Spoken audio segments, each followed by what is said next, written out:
अस्सलाम वालेकुम वरहमतुल्लाह जी। असी इस टाइम जा रहे हैं एक ऐसी फैमिली के घर जिहदे 5 बच्चे ने और 5 दे 5 माजूर ने बेचारे।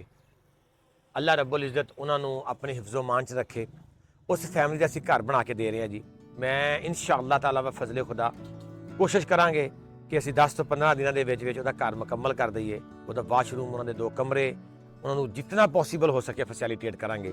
और नाल तुसी देख सकते हो रक्शे के उत्ते ਅਸੀਂ ਉਹਨਾਂ ਦੇ ਘਰ ਦੇ ਵਾਸਤੇ ਬਿਸਤਰ ਲਏ ਨੇ, 4 ਪਾਈਆਂ ਲਈਆਂ ਨੇਗੀਆਂ, ਉਹ ਵੀ ਉਹਨਾਂ ਦੇ ਘਰ ਦੇ ਕੇ ਆਨੇ ਆ। ਉਸ ਤੋਂ ਬਾਅਦ ਜਦੋਂ ਘਰ ਉਹਨਾਂ ਦਾ ਮੁਕੰਮਲ ਹੋ ਜਾਏਗਾ, ਉਹ ਮੇਰਾ ਛੋਟਾ ਜਿਹਾ ਵਿਸ਼ ਹੈ ਕਿਉਂਕਿ ਉਹ ਵਿਚਾਰੇ 5 ਦੇ 5 ਮਾਜ਼ੂਰ ਨੇ, ਉਹਨਾਂ ਨੂੰ ਇੱਕ ਛੋਟੀ ਜਿਹੀ LCD ਲਵਾ ਕੇ ਦੇਵਾਂਗੇ ਤਾਂ ਕਿ ਉਹ ਆਪਣੇ ਅੰਦਰ ਬਹਿ ਕੇ ਕਮਰੇ ਦੇ ਵਿੱਚ ਉਹਨਾਂ ਦਾ ਕਮਰਾ ਆਪਣਾ ਹੋਵੇ ਔਰ LCD ਤੇ ਛੋਟੀ ਮੋਟੀ ਕੋਈ ਜੋ ਵੀ ਆਪਣਾ ਐਂਟਰਟੇਨ ਕਰਨਾ ਚਾਹਣ, ਥੋੜਾ ਟਾਈਮ ਪਾਸ ਕਰਨਾ ਚਾਹਣ, ਕੋਈ ਨਾਤ ਸੁਣ ਲੈਣਗੇ, ਕੋਈ ਕਵਾਲੀ ਸੁਣ ਲੈਣਗੇ ਤੇ ਉਹ ਵੀ ਨਾਲ ਨਾਲ ਚੱਲਦਾ ਰਹੇਗਾ। ਔਰ ਉਹਨਾਂ ਦੇ ਘਰ ਵਾਸ਼ਰੂਮ ਨਹੀਂ ਹੈ, ਵਾਸ਼ਰੂਮ ਬਣਾ ਕੇ ਦੇਵਾਂਗੇ इंशाअल्लाह।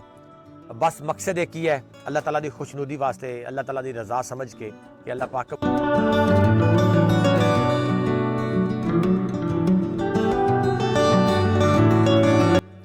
अस्सलाम वालेकुम वरहमतुल्लाहि वबरकातुहू। ए फैमिली है जी जिहदे घर मैं तीसरी दफ़ा आया और इंशाअल्लाह असी इस फैमिली का जिहड़ा घर है वो स्टार्ट करन लगे।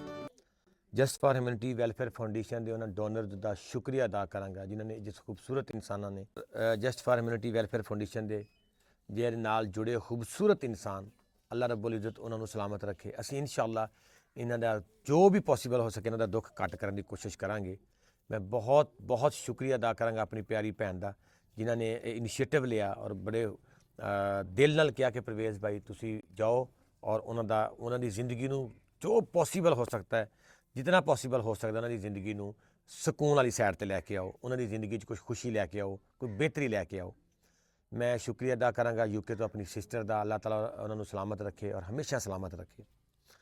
और मैं just for humanity welfare foundation के खूबसूरत अपने वीर का शुक्रिया अदा करांगा जिस वीर ने पहली बोल तो मैंने कहा परवेज़ भाई नो प्रॉब्लम, मैं तेरे नाल हाँ, तुम बेफिक्र हो कि उन्होंने घर शुरू करो।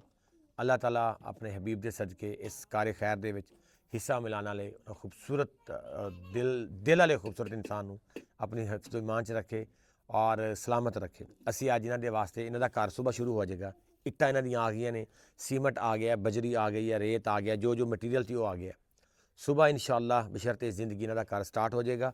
और अज असीं इन्हों के घर बिस्तर लैके आए हैं, इन्हों दी 4 पाइयां नवीं लैके आए हैं और इंशाअल्लाह जो पॉसीबल हो सके मजीद भी असीं इन्हां दे नाल इन्हां दी जैकेट्स आ गई ने, 4 पाइयां आ गई ने, ये असीं हुण इंशाअल्लाह इन्हां दे हैंड ओवर कर दित्तियां ने। सुबह बशर्ते जिंदगी इन्हां दा मकान जिहड़ा है वो शुरू हो जाएगा और मैं मकान फॉर्मैलिटी नहीं करके देवांगा पूरी, इंशाअल्लाह एक खूबसूरत घर बना के देवांगा। कपड़े धोने वाली मशीन, कपड़े कौन धोएगा फिर? वो तेरा भला होवे, तू आप धो लेनी है? पक्की गल है? ये कपड़े धो लेंदी है, सही सही गल करनी, कहनी मैं कपड़े खुद धो लेनी है। ये आप हाँ चलो इन मशीन कपड़े नहीं लै देने, 10 छड़ तेरी कपड़े धोने वाली मशीन लै देने, ठीक है? हुण खुश है? हैं? जज़ाक अल्लाह।